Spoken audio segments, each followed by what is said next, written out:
you get it down, then you go to the like the real tricked out, narrow, as narrow as you can get for the smallest butterball wheels you can get on there.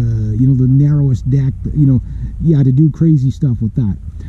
But the trick boards, I would leave that until you get used to riding on a board of some sort.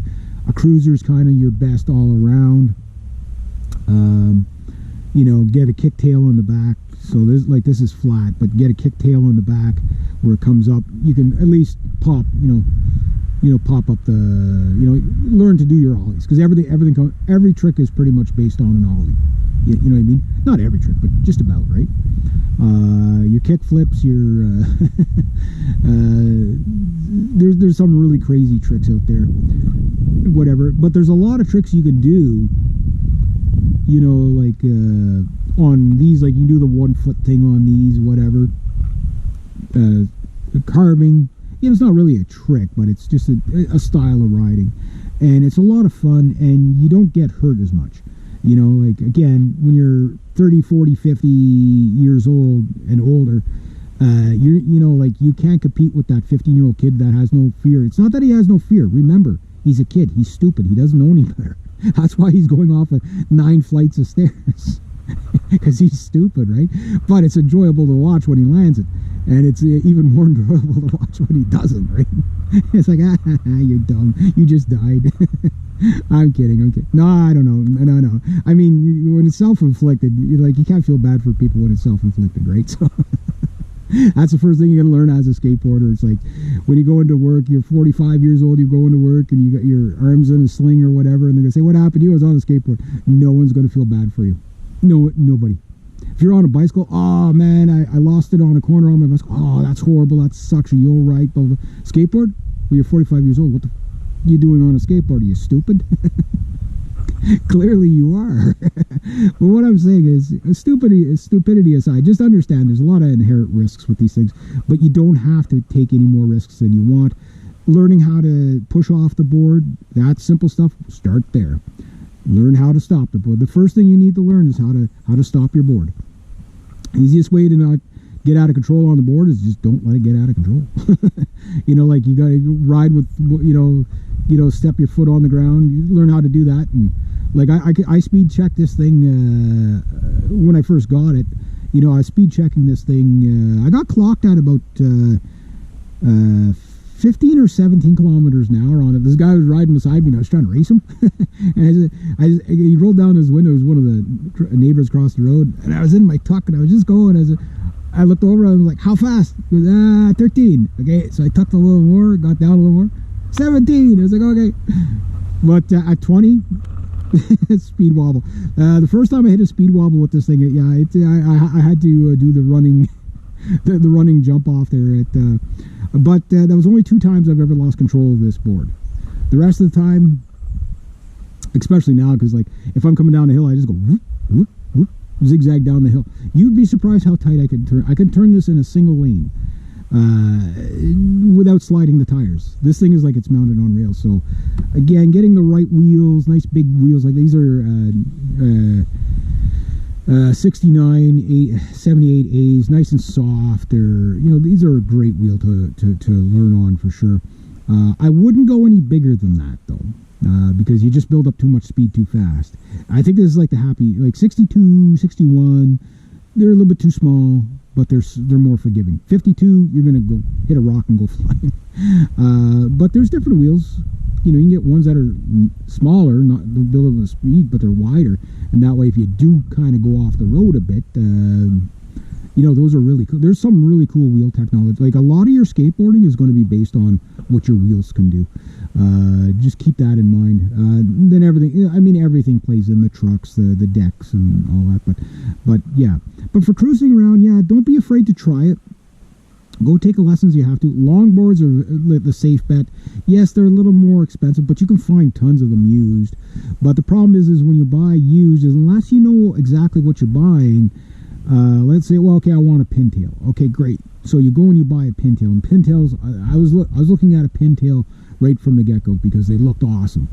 And when I got in the store and I got on one, and the kid in there, he was an actual skateboarder, not a longboarder, And he's like, oh, he goes, yeah, they're fun for cruising around, but that's all you can do with them. And they don't really turn that well, some of them, you know. So the pintails I tried, they didn't really turn that well. This thing, I got on this thing, and I was just like I was going like around the aisles in the store. I'm like, this thing is freaking awesome. It is so much fun. So I, you know, like this is like, it's forgiving, but yet you can, when you do get used to it, you can actually grow into it. So like, I still feel like I've got more learning to do on this board. You know, I've got to get out into a bowl with this thing. I won't be able to ride the rail of the bowl because that's not what this thing is meant for. I won't be able to stay on the board. But just to zoom around the board, this thing is like a race car. This is like, it really feels like you're on a Formula One car when you're on this, but with control. It's slalom. It's a little bit too long for slalom, but it's the right idea. This would be a great slalom trainer, a great surf trainer, surf skate. It's an okay cruising board. It's a little bit high for cruising because you got the gull-wing double height trucks on there. But you know, like if I went down, you know, but the kingpin has to be there. But let's say I had other trucks and it was down to just the one kingpin. I have two kingpins, but which make these gull-wings kind of unique. I think it's the only truck on the market that's a double stack like this. But this just gives you so much lean, like, because you got the lean of one truck and then you got the lean of a second truck, right? You can swap out the bushings, and I usually keep them kind of loose and limber, just so I can get that really quick turning response. And it is so fun when you really carve with this thing. It is so fun. So I got lots that I can do with this, even in a skate park, just zipping around, you know, and just, you know, it's so fluid, right? But when I just want to cruise with it, it's not too bad. Now, if I had to cruise with it, you know, for distance, yeah, it's a little bit higher than I would like. You know what I mean? Because, again, the height of the board is like that. A really good cruising board's about, you know, down here, right? So where you're, you know, like when your foot comes off, like when I'm on this, when my foot comes off the deck, okay, so when my foot comes off the deck, okay, I'm down here with my foot roughly on this thing. Okay, on a cruising, I'd be down here.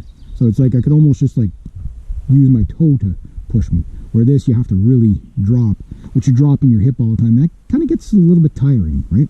So it is a cruising board, but it's not really meant for long cruising. It's really at home as like it's surfing on pavement. It's really a skate surf, but it's not a dedicated skate surf. So it's in between a longboard cruiser and a skate surf. It's kind of the best of both worlds.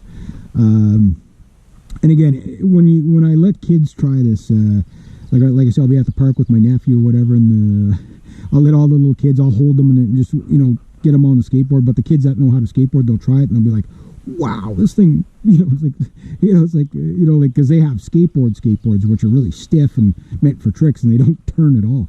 Where, you know, like they pivot but they don't turn, right? Where this thing is just, it turns. It's like, wow, that's crazy. But yeah, I do plan on buying a bunch of type of boards, and that's another option. But you don't have to spend like $4 grand in boards. There's one guy I was watching his, he was talking about skate surf and stuff like that. He was an older guy in his 40s. And I guess he has the money for it, so, you know, whatever. But it's like, but what he was saying was he spent $4 grand to figure out which board he needed. And I'm like, wow. And he goes, well, here, I'll save you the money by, I'll explain each board to you. Now, I'm sure he loves his boards or whatever. But the point is you don't have to go out and spend $4 grand of having all these boards and, you know, okay, you're going to ride 2 of them, right? So for me, I knew what I was looking for by doing some research. And if you're going to get into it, that's definitely do your research. There's so many boards to choose from. Like I say, back in the 90s when I was a kid, it was like 20 flavors of the same thing. You know what I mean? Now there's so much you can, the details you can get with these, it can be overwhelming. But you really can put your skateboards into cruisers, tricks, and longboards, and downhill boards. You know, you can really put them into kind of like 4 categories broadly, really extremely broadly. So you can have boards that are kind of do everything, like a switchback style board where you can go this way, you can, kick out and go that way, you can, do tricks on it, you can ride hills with it. The switchbacks are usually they're symmetrical, right? And I do plan on getting one of those because I think that for the kind of area I'm in, like again, I live in the countryside, and I mainly only have like the paved hockey rinks that are around here to play around in, which are kind of rough, and then the highway, right? Which, okay, I know you shouldn't be playing in traffic on the highway, but that's where I can use my boards. So I need boards that I can go on to that kind of terrain, right? So this board does that for me.